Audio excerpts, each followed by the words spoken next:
Bonsoir Patricia.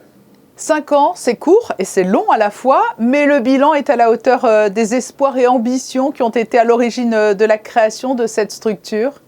Oui, je crois, l'objectif était de développer l'innovation à Monaco, de montrer que c'est possible, de créer des entreprises ici et des emplois.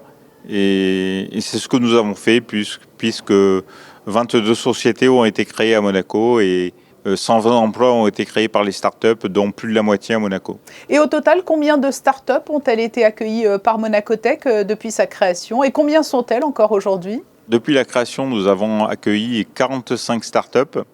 Elles sont actuellement 20. Et au cours des différents processus de recrutement, nous avons eu plus de 300 candidatures. 20 encore aujourd'hui et je vous propose tout de suite justement peut-être de découvrir l'une des plus récentes recrues. C'est un reportage de Yannick Debever et Sylvain Péroumal et nous nous retrouvons ensuite juste après. Net Zero, voilà le nom de la dernière arrivante chez Monaco Tech. Cette start-up a développé un outil informatique dans le but de faire baisser la dépense énergétique des entreprises.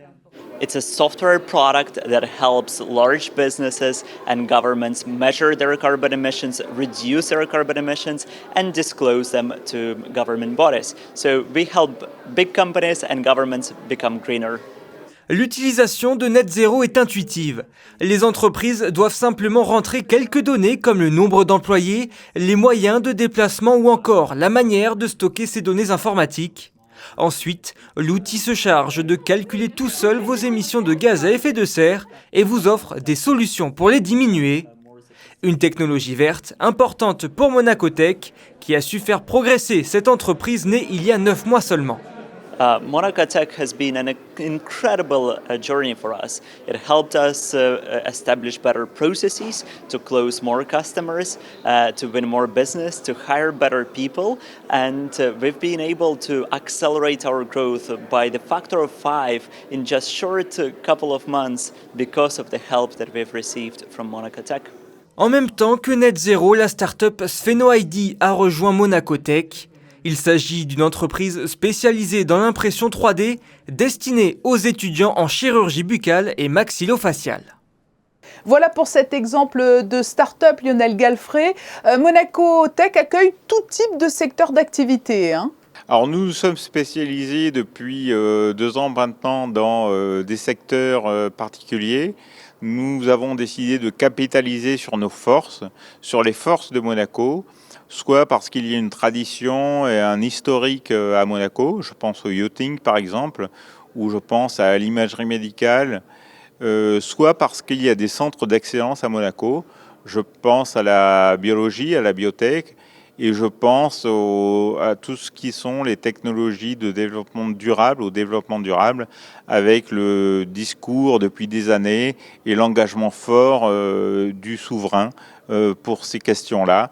Le tout soutenu par une base du numérique, parce que le numérique est un formidable accélérateur grâce au potentiel qu'offre l'intelligence artificielle, le traitement de données, l'impression 3D, la digitalisation et toutes les infrastructures qui sont à disposition, comme les communications, l'échange de données, je pense à la 5G par exemple.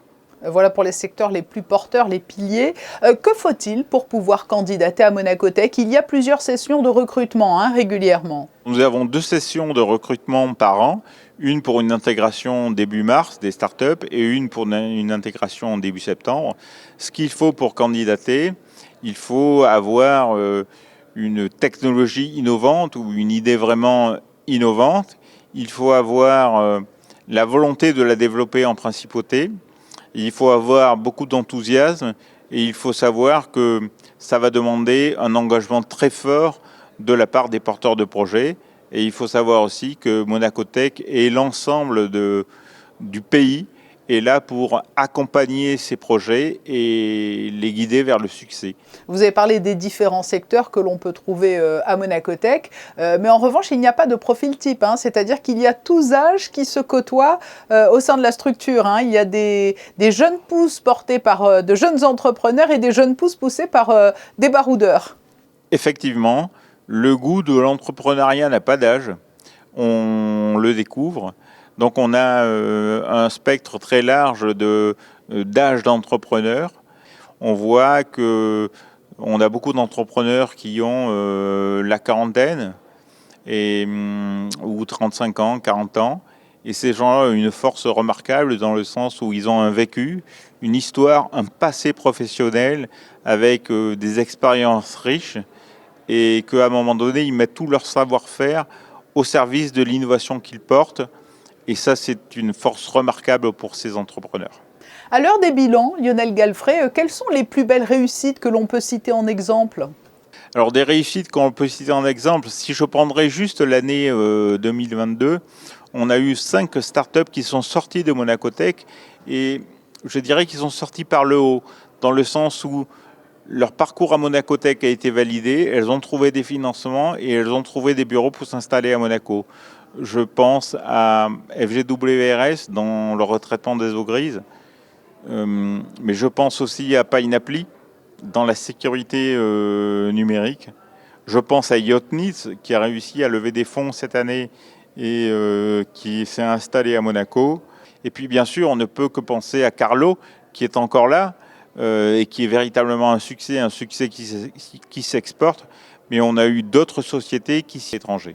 La conférence de presse que vous avez donnée aujourd'hui s'intitulait « Réalisations et prochaines étapes ». Nous avons évoqué les réalisations. Quelles sont les prochaines étapes maintenant ? On sait que la start-up, à un moment donné, aura besoin de fonds pour financer ses développements futurs.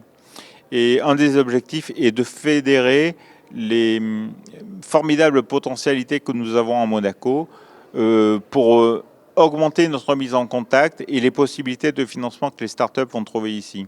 Une autre des priorités est d'accompagner les startups à la sortie pour trouver des locaux. Et donc, si on fait sortir des startups par le haut, un des objectifs sera d'en faire entrer avec 2 appels à projets désormais par an. Et on est bien évidemment toujours attentif et toujours à la recherche de mentors qui vont pouvoir accompagner nos startups dans leur développement et les conseiller. Merci Lionel Galfrey d'avoir été notre invité alors que Monacotech fête ses 5 ans. Merci à vous.